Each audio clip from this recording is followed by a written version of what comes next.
Hello, this is JP Quinn, and I'm here to talk about Rome and the Christians. Now, first up, we're going to talk about a few parts of history of the Catholic Church. Inside of Pliny's letter, he talks about two female deaconesses, and this is even seen inside of early letters by Paul, where he mentions Saint Phoebe. In Romans 16, he mentions, "I commend you, our sister Phoebe, a deacon to the church of Cagnare," and he essentially praised her. Which is interesting to note because there used to be female deacons inside the Catholic Church.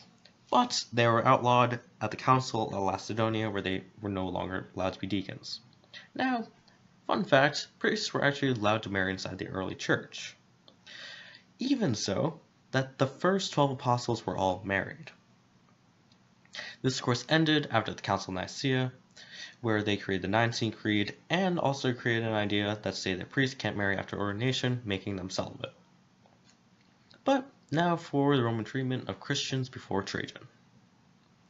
First up, we have Emperor Nero, known as probably one of the worst emperors to the Christians, and was a pretty cruel ruler.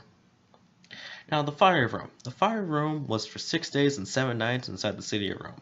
Trajan was blamed for this fire, and was said to be playing his LARP on top of a rooftop, watching the place burn down. But in all actuality, he actually wasn't there.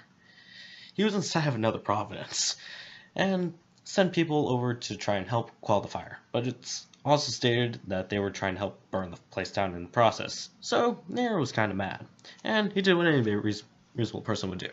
He decided to burn the Christians and make them as lanterns, and also feed them to the cows and the dogs as play sport, in lack of better terms.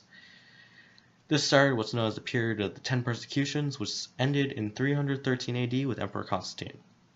Now we have Emperor Domitian. He was very quick-tempered, and after a temper, ordered that all descendants of David to be killed.